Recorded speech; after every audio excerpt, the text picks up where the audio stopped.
Hi students, today we're going to do experiment 8.1, which is exposing elements to fire. Open up your lab book to page 465 and let's read the directions together. Let's take a look at this. Our purpose is to better understand how different elements behave when exposed to fire. Materials we'll need: a candle, a match, cotton swabs, 2 juice glasses, water, 3 small plates, 1 tablespoon of salt, 1 tablespoon of salt substitute, and it does have potassium chloride, the one I'm using, safety goggles, and a dish. The optional is a container of damp rid. I don't have that, so we're not going to use that. You can go ahead and note that under changes on the materials. Okay, I want you to fill out your lab report for this. And the question says, what color flames result when different elements are exposed to fire? All right, I'm turning the page. The hypothesis is up on the top of the next page. Write whether you think the color of the flame will be different with each substance tested. Now this is what we're testing. We're testing regular table salt, which is NaCl, sodium chloride, okay? We're also testing this no salt substitute, which is potassium chloride, okay? So we have sodium chloride, we have potassium chloride. I have a pile of each one of those set out on the plates. So before I begin, make sure you pause and write down your hypothesis. What do you think will happen? Will the flame be the same color for each substance, or will it be different? All right, we'll go on to the procedure. I'll read it through one time and then I'll do it and show you. Number 1, fill both juice glasses with water. All right, place about 1 tablespoon of the table salt into a small pile on one of the plates. Place the same amount of salt substitute in a pile on a second plate. And we are not using the damp rid, we'll skip that sentence. 3, put on the safety goggles and light the candle. Record the color of the flame in the data section. 4, dip one end of a cotton swab into one of the glasses of water to moisten it. Now dip the wet end of the table salt into the table salt, completely covering it. Make sure a lot of salt is surrounding the cotton. 5, hold the salt-covered swab in the candle's flame and note if the color of the flame changes. You will have to look carefully because the change may be slight. Repeat steps 4 and 5 again with another swab if you need to get a second look. 6, place used cotton swabs in the second water-filled glass. 7, record the data in the data section, what color the flame was when the table salt was burning, and then repeat steps 4 through 6 using the salt substitute, and record any color change in the flame.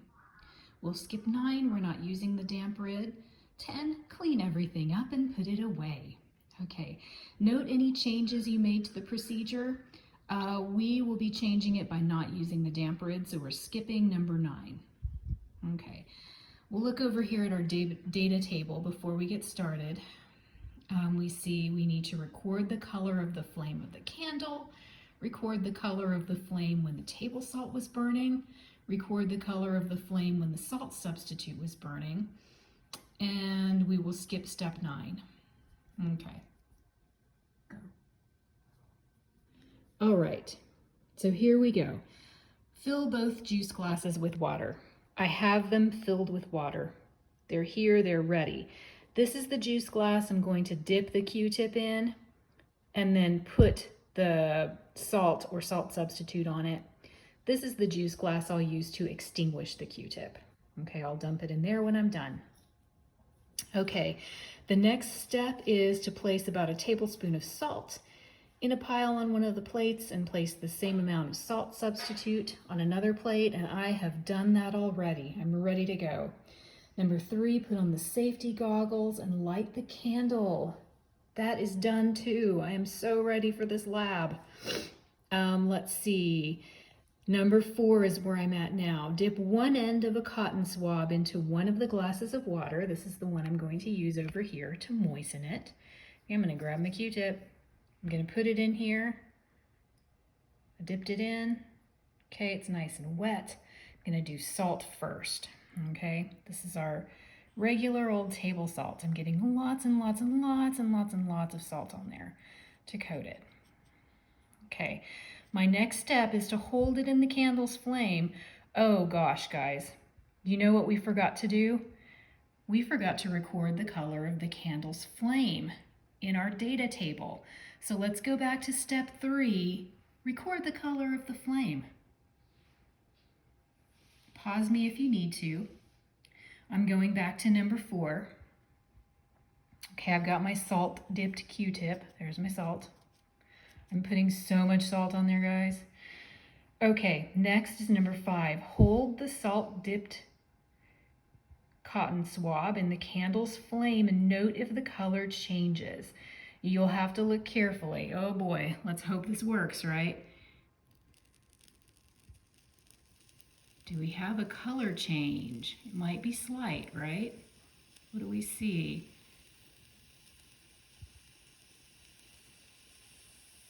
Okay.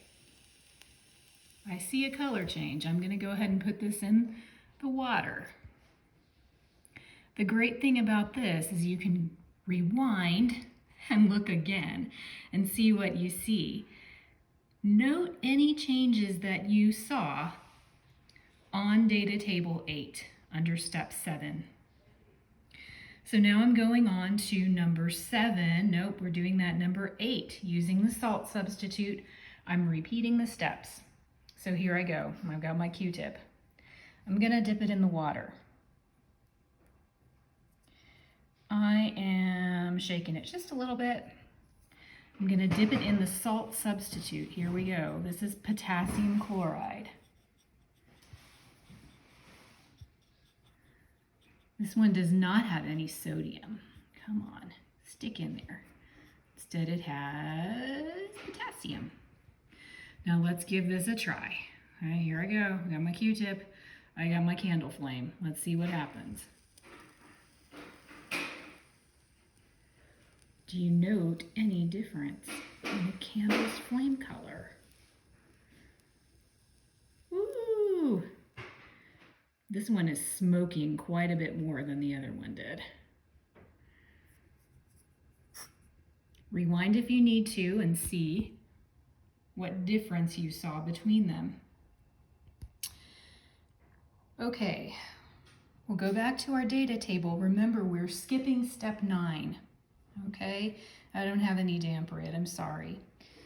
So under the results section, what did you notice about the color of the flame of the different substances? And then you can fill in the conclusions. Write what you learned about the properties of the elements tested. Okay, when you're done with that, as usual, flip into the book and see what they tell us about the differences between them and what we should have observed and why. Okay, and if you want to try this experiment at home, you just need to get yourself some no salt, and you should have everything else. Table salt, water, Q-tips, a candle, right? And if you did this experiment at home on your own, please take some pictures and send them to me, okay? I'd love to share them with everybody so we can all see and enjoy this science experiment together. Bye, guys.